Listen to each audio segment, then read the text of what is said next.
HiSec Buyback offers a 90% GDA anywhere in HiSec. Simply go to hisec.evebuyback.com, appraise your items, create a contract, and get paid quickly.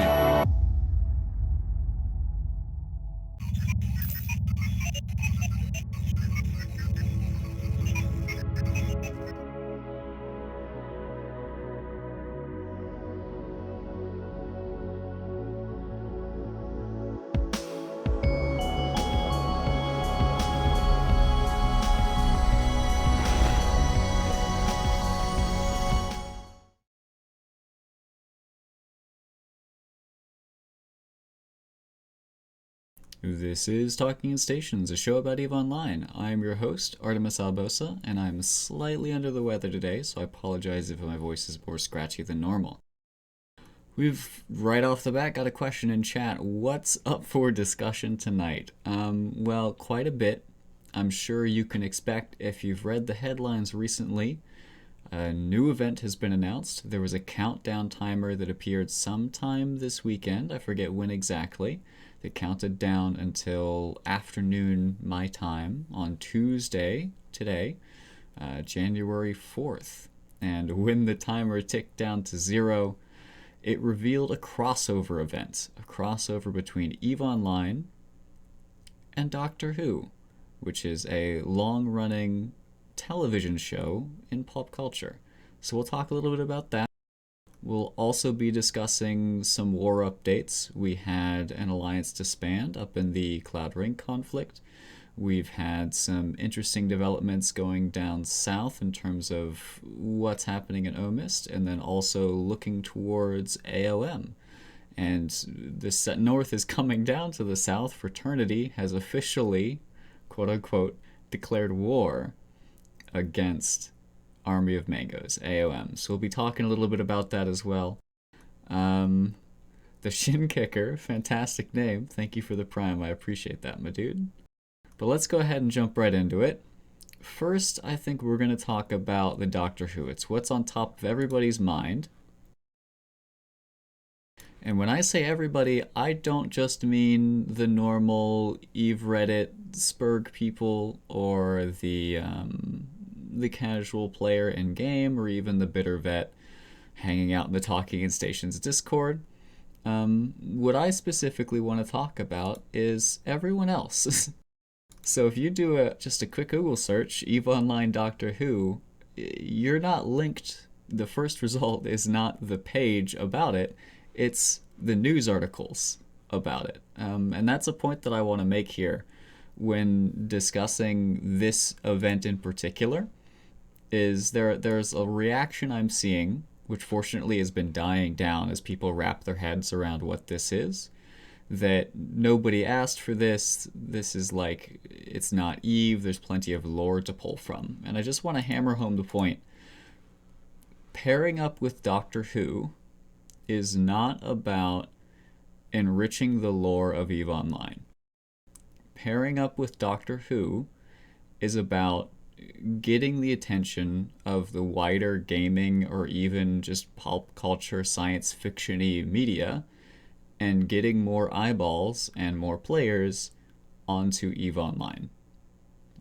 Full stop. Yes, there is plenty of fantastic and interesting lore in EVE Online. That's why we got a completely new, revamped EVE Universe portal where you can see all of the awesome lore. That's why we've been doing event after event after event all last year. This event and its theme is not about you, the lore nerd. Y'all are awesome.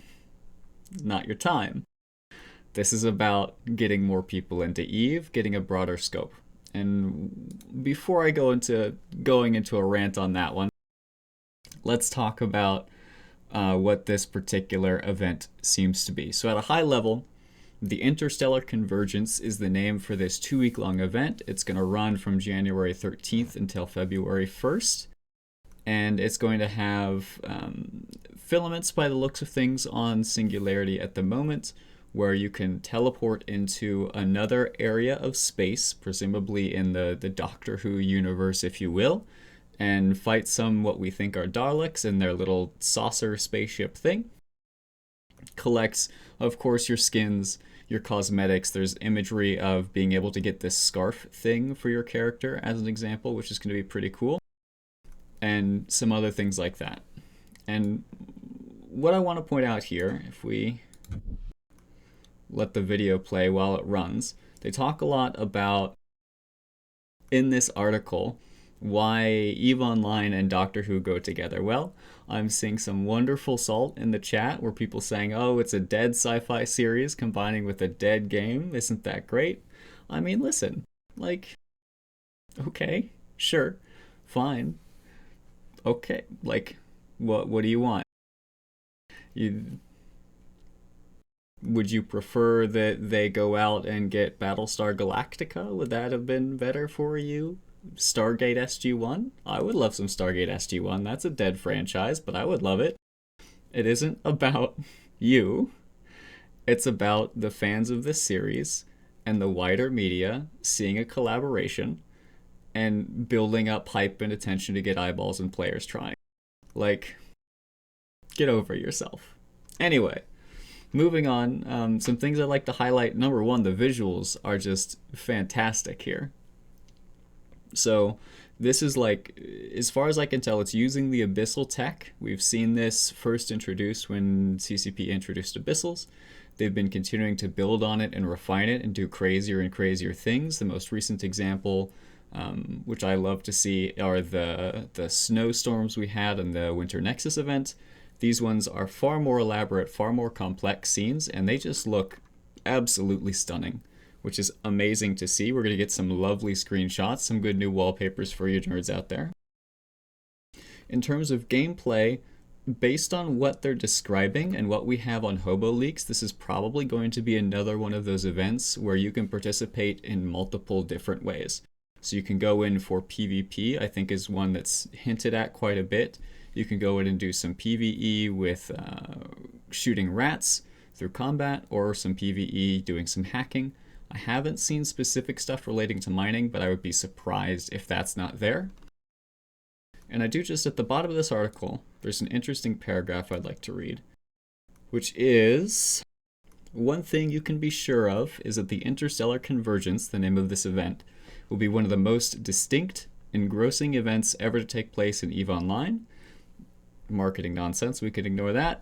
Whether you are a diehard fan of the Time Lord's Adventurers or entirely new to Doctor Who. Once again, it's not necessarily about you, the EVE Online player. It's about the wider genre. They're fine if you're new to Doctor Who. If you're just an EVE Online player, this is going to be a fun event for you. It's going to be like participating in a Minmatar event when you're me, who has no idea what the Minmatar lore is. Like, it's just another piece of lore out there, just happens to be from pulp culture. What's more, the Interstellar Convergence has been designed from the ground up to offer experienced EVE players plenty of fresh, captivating gameplay, while remaining welcoming to new pilots, including Doctor Who fans who are new to EVE Online. Driving the point home. It's not about you, Mr. Bittervet. Sure, it'll be fun. I'm sure I'll enjoy it. I'm sure plenty of the other players who take part in this event will enjoy it and have fun. I've been pleasantly surprised by the reactions I've seen from people hopping onto CC, looking through Hobo Leaks, seeing all the cool new stuff coming. I'm super excited to see what drops on the 13th. Definitely looks like it's going to be fun. Definitely looks like this is one of those events that CCP has been building up to for a while. I mentioned before, the tech here is built from the groundwork, the technical base layer that was laid in Abyssal Space. I'm 99% certain some of this character stuff is going to come out using the new Air NPE. They talked a lot about the tech they had to build Aura and the other characters in the NPE to sort of animate them live through different means.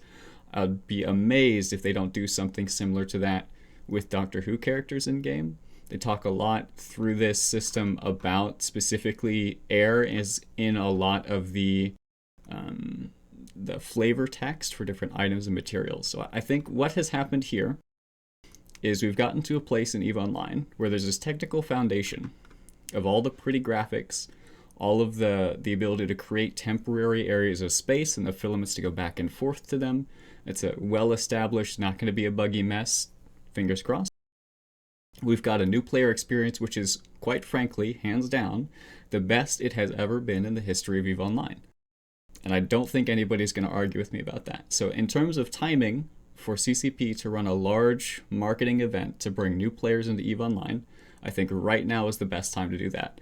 Especially looking forward, we're in a quadrant called New Dawn, heading towards prosperity. From the player's perspective, if you're a new player coming into EVE Online, you're going to see buff after buff after buff. In terms of the gap between you and the old players, it's never been smaller. I think this is a perfectly timed event from a technical standpoint, from a new player experience standpoint. The only downside is that we, the bitter vets, have a tendency to be massive bags of toxicity and run the risk of spoiling the fun for anybody who tries to participate. So here's my plea to you, and as simple as I can put it, dear bitter vet. You can be salty, but don't let your saltiness get in the way of somebody else's fun. Let them enjoy the game, just like you did when you were a new player. Don't walk in and say, oh, what are you wasting your time on that for? This is a dead game or a dying game or whatever. Be nice to the new people. They might be your Alliance CEO 2 years from now. So there's my plea. Looking at the surface of this, I'm not going to say it's great. I'm saying it looks like it has some potential. I'm saying the timing looks like it could be fantastic. We've already got the media hype, as mentioned previously. This could be a home run. It all depends on the implementation. And so please, EVE Online bitter vets, do not let your toxicity get in the way of bringing more players into this game. If anybody is going to kill EVE Online right now, it's going to be the toxic player base, preventing other players from enjoying this. So there's that. Alright, we are going to go to a quick standby screen. I'll be right back.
Uh-oh.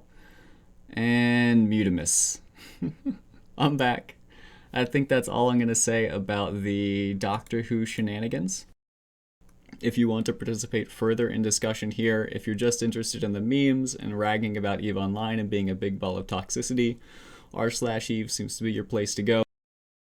If you're looking to hear more about the specifics of what's on CC, how the gameplay is turning out, how you can participate, and join the camp of this looks like it could be interesting, but I'm not willing to commit and get my hopes up yet. TIS Discord is probably the place you want to be there. I've yet to find the locale of all of the Doctor Who nerds who are happy about this or mad about this. I'm just not in that scene. So if you know where the Who nerds gather, let me know, please. But that's the current state of the Doctor Who crossover event. I think this has the potential to be a slam dunk. It also has the potential to be screwed over by being a buggy mess, which would be on CCP, and has the potential of being screwed over by you, Mr. Bittervet, throwing your toxicity all over a new player's fun. So please don't do that. Alright, now let's talk about some more. First things first, let's go with the simple stuff. Well, it's not so simple. Cloud Ring. I talked about an alliance disbanding. that would be French Connection. I would mention French Connection has a bit of a history. The main corporations in French Connection who have rejoined the initiative, I say rejoined specifically because they used to be a part of French Connection. French Connection disbanded in the past. Their corporations joined initiative. Then stuff happens. Fast forward a bit, French Connection reforms in the hopes of rekindling something. Didn't work out. They did their best. That's Eve. So now they're going back to the initiative. In terms of what impact this is going to have on the war, quite frankly, I don't think it's going to have much. It seems like nobody is skipping a step or losing a beat in terms of activity in the region. We've even seen a new group pop up here, this ticker of Shadow, which is Shadow Ultimatum. And they are legitimately a new group to the area and a new group to sovereignty space. If we look into their corporation, they are mostly a single corporation alliance. Oopsie daisy. Of surreptitious technologies, which is a fantastic name to try and pronounce. And they've never held Sov before. So this is their first time holding Sov. They have been, or at least as far as I can tell, they have been around. And the Bastion looks like they had this alliance previously, but under a different ticker. Overall, cautiously optimistic, I think, is where I'm at. Could be cool if they manage to do their thing. They're certainly Imperium aligned, if that wasn't clear. They're actively supporting and being supported by the initiative as they take this space. This was also sort of the pocket where French Connection had their Sov previously. So what I'm thinking's happened here, French Connection, they merged back into Init. This is the new group that's going to make this their home, which is, from the Imperium side, a great thing. You've got a new ally. Hopefully they've got a good space to grow. And you're not going to lose any momentum from having to find filler for that space, which is pretty cool.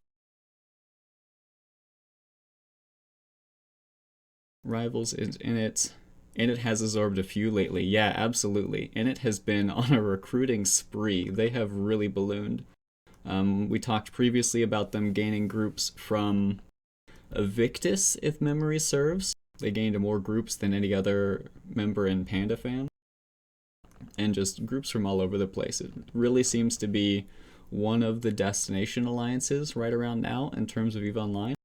Which, if you look at the wider perspective of the game, like, if you're a corporation, you're looking to join an alliance that's doing something, and it's doing something, like they're conquering regions. You could join another member corporation or a member alliance in the Imperium, but they are less likely to be active from a PvP perspective. And if you're in EVE Online to sort of set goals and accomplish them for yourself and feel like you're conquering space and conquering things, and it's a good bet to do that, while having the stability and the reliability of like the rest of the Imperiums behind you. Plus there's this whole like thing of the Imperium being the bad guys of EVE Online, so that's a cool shtick to add into your headcanon.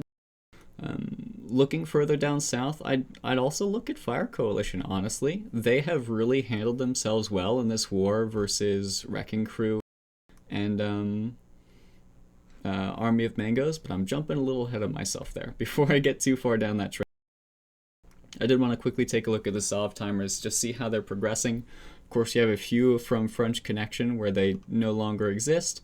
Then you see Shadow Ultimatum picking them up. The rest are just Triumvirate, sort of losing and picking up very low ADM timers.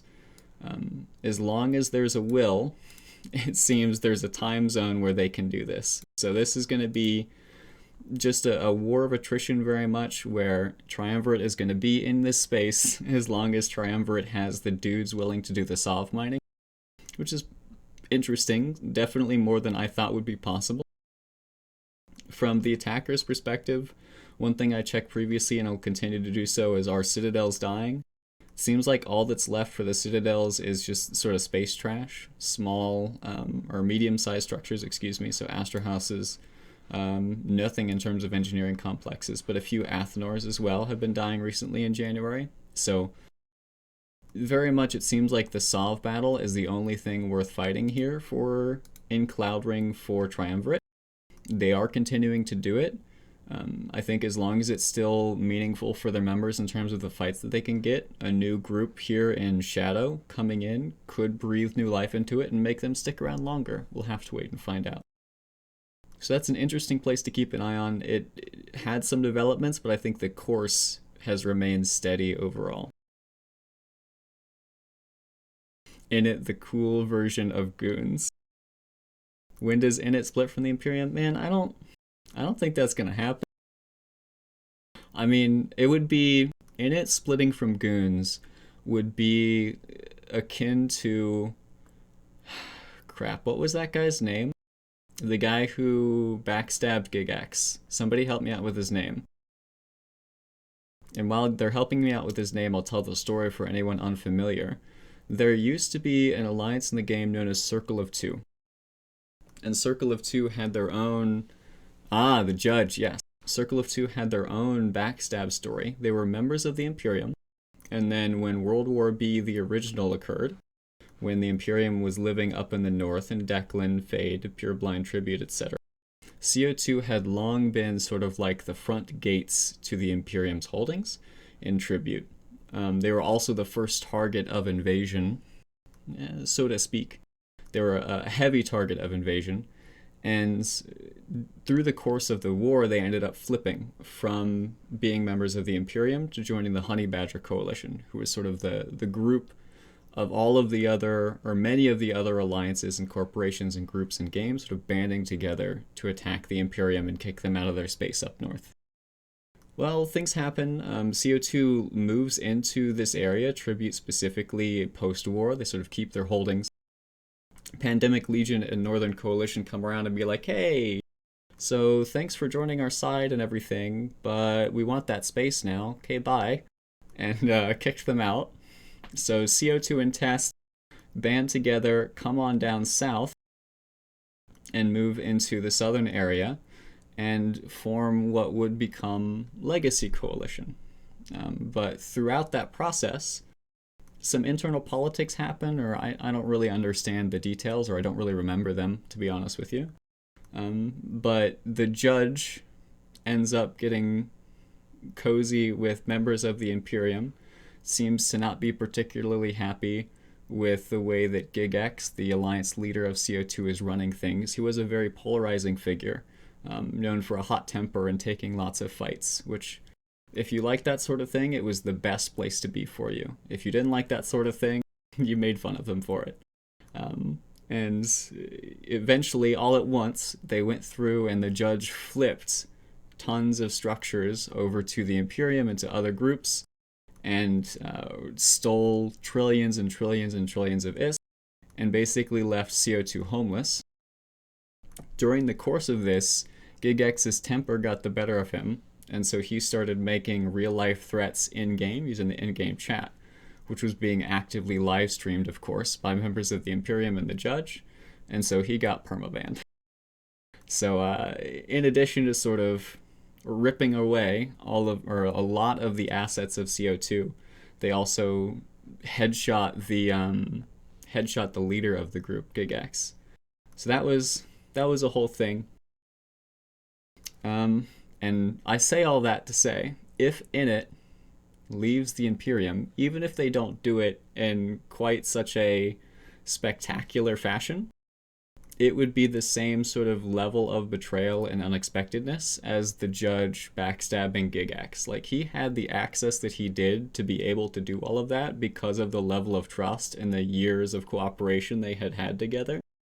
That's the sort of level of trust and cooperation Init and the Imperium have, from my understanding. So it's going to be... that would be an event for sure. Alright. Let's move on to where I've been wanting to talk about here. Down the south. So we're down here. FI.RE Coalition, a group, sort of a splinter of Legacy, actually. A bunch of Russian groups got together, and it's since ballooned beyond that scope. And they, sort of post-Vietnam, have been pushing their way further south and further west into what used to be the holdings of Legacy Coalition. They received some resistance from Dreadbomb and from the Army of Mangoes Alliance, part of the PIBC coalition here on Tranquility server. There's some background there I won't really go into at the moment. And what occurred is that slowly over time, we've watched what was an early string of successes for Dreadbomb, just in terms of the battle reports they were putting down. Just the mass of numbers from FI.RE Coalition they continued to recruit throughout, and just made slow and steady progress. It was bloody.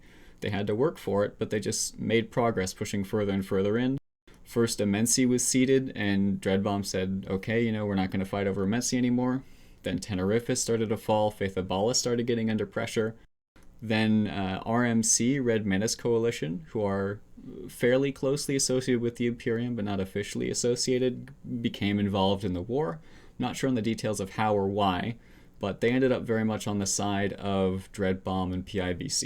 So with that entry, I had a thought that perhaps we would begin to see increased involvement from the Imperium in this war, start shifting that momentum in the other direction. But you also had Test Alliance coming down from their home in Outer Passage, deploying down south to help FI.RE Coalition fight against Dreadbomb, RMC, and PIBC. And with this newest announcement, which I'll discuss here in a minute, I think it's pretty much the nail in the coffin on this war. I would not be surprised to see some form of non-invasion pact or otherwise just a big old bucket of ice cold water on the conflict happening in the next 1 to 2 weeks, barring any crazy shenanigans. So the announcement that it came from Fraternity, of all people, who were slightly involved in the war early on, but overall their impact was minimal, at least to my eye from what I could see. And what they've announced is that they just have decided to officially go to war with AOM specifically. Not PIBC as a whole, but AOM specifically. And they put out, let me zoom in.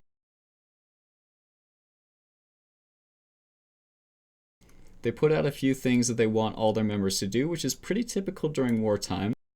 But I'll give you a minute to read that while I take a drink.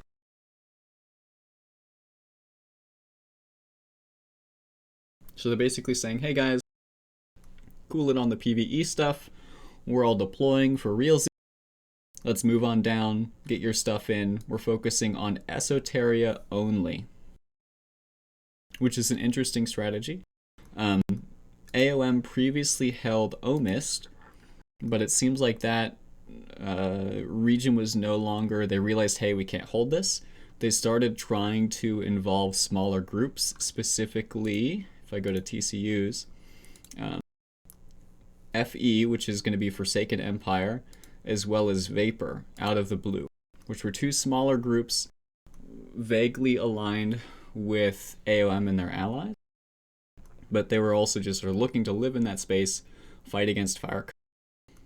Not going great for them. They are extremely heavily outnumbered. Also, just geographically, it seems like it's very difficult for Dreadbomb and the rest of Wrecking Crew, as well as AOM and PIBC, to provide support, having to go through FI.RE, which is currently owned by FI.RE Coalition.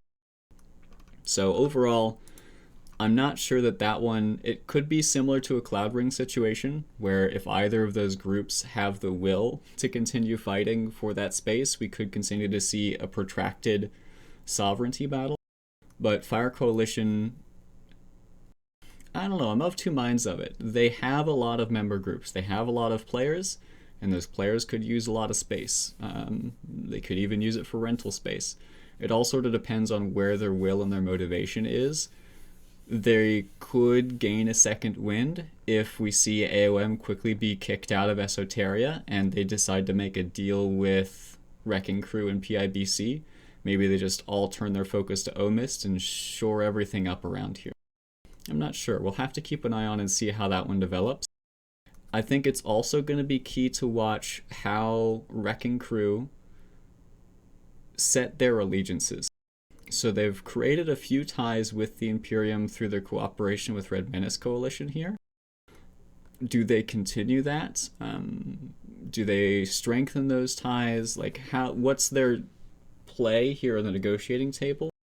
I think Fire Coalition, as I understand it, they were pushing for this space because they needed space for the people to live. Conquest, not for the sake of we want the good fights, but for the sake of we want the space to live in, please. So if they've got enough space, I'm not sure if they really want to start pushing in on an offensive into home regions of Wrecking Crew. That seems like quite the tall order. Even though Wrecking Crew have ostensibly lost this war, from my perspective right now, it's still going to be quite the feat for anybody to come in and kick them out, especially with Fireco being stretched over so many regions as they currently are. So I think they have a pretty good shot at negotiating something if they would like to. It's just a matter of, during the process of that negotiation, are they going to align themselves with any particular superpower, like with the Imperium, with PanFam, with Fraternity? We'll have to wait and see. But anyway, Fraternity declares war on AOM specifically. They have their reasons for it, at least the reasons that they're saying are the reasons for it. You can feel free to go and read this document, which was a translation by Penguin of the Fraternity Alliance announcement. We're expecting more Alliance announcements over the coming days, specifically from Army of Mangoes in reaction to it. What I'm hearing right now from sources is that AOM has announced, and I'm not sure if this is in reaction to or how the timing worked out exactly here, but AOM is basically saying, hey, we're moving out of Esoteria. That's the word on the street right now, is that AOM is moving out of Esoteria. As far as what that means for the rest of PIBC, what that means for Fraternity's deployment, whether they're just going to walk down, say, hey, we won, and then walk back up, or if they're going to chase AOM out of Esoteria, I'm not sure. But it's going to be a place to watch. There's certainly going to be some destruction here. If you're one of those people who likes to fly around in your Rorqual or your Tengu and steal some structure cores, now's probably the time. I would be amazed, given that Fraternity is officially deploying down here, if they sign some sort of like, hey, we'll just buy all your stuff deal. I'm betting there's going to be a lot of structures dying in Esoteria area, which means there's going to be a lot of cores to steal, if that's your jam. Also probably a lot of Sov-wanting fleets, so if you're a small gang pilot who likes to go and interrupt those in third party, probably a good place to go to. Logistics to and from Omist are easy, quote unquote. I mean, define easy. It's very much, if any amount of increased logistics is going to increase hassle, and you don't need a Rourke for a core, it depends on the size of the core. And it also, like, the Rourke specifically, the benefit of it is that it can jump out. It can jump in and it can jump out as needed. So the Rourke will, the volume isn't necessarily the key part. It's the jump drive that has some moderate defenses on its own, stuff like that.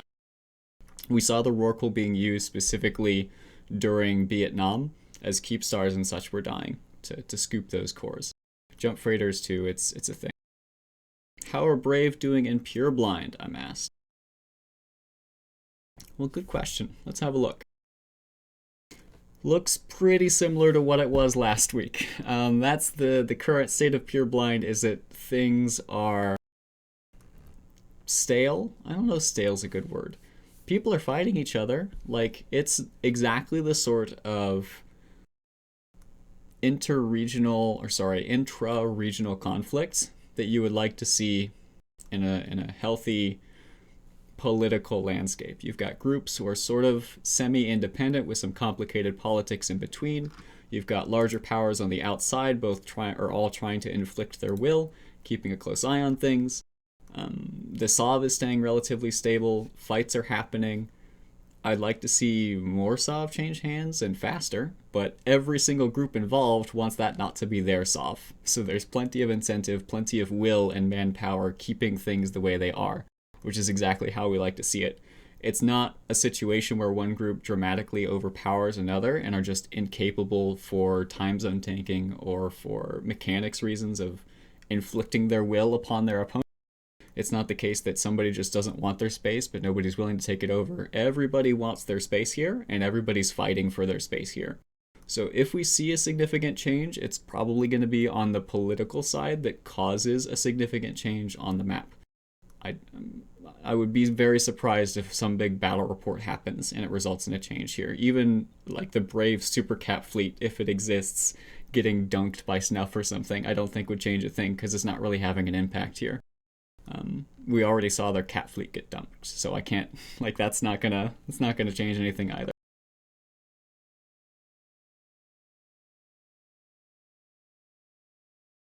Does anyone know how much they're going to be able to get permit for this year? Chicken, I have no idea what you're talking about.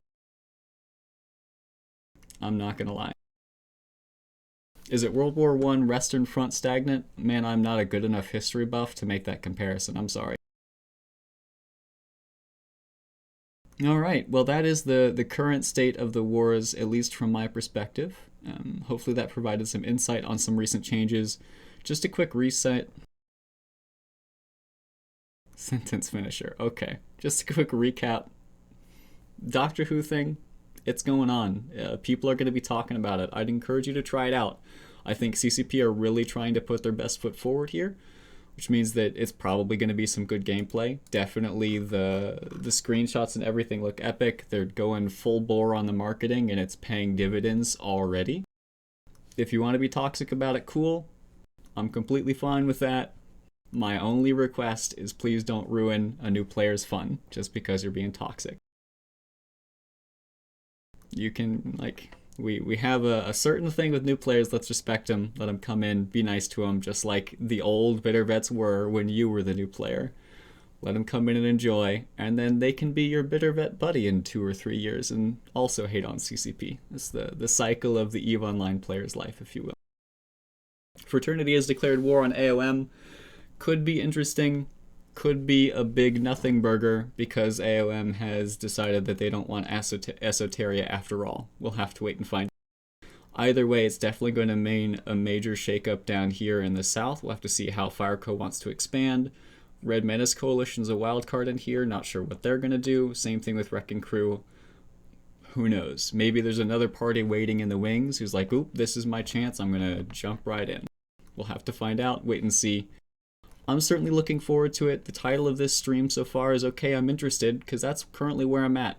People are, like, things are going to happen. I'm not sure if they're going to be good or bad, but they're certainly piqued my interest.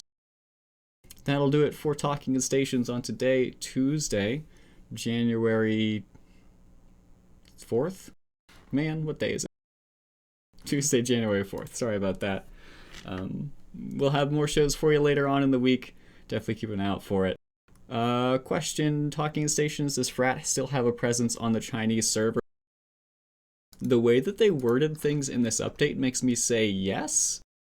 There's a storyline going on in this update about how Fraternity has certain groups over, or has members over on the Singularity server, the Chinese server, where they are participating in gameplay there, and members of Army of Mangoes, who are also on the other server, sort of have the power there on Serenity. And so they will sort of force out, or I don't have a good way to describe it. You just have to read the update. It certainly seems like both groups have elements of their groups playing over on Serenity in terms of where the allegiances lie and stuff like that. I'm not really sure. But there's something going on over there. Alright, for realsies this time, that'll do it. Thanks for tuning in.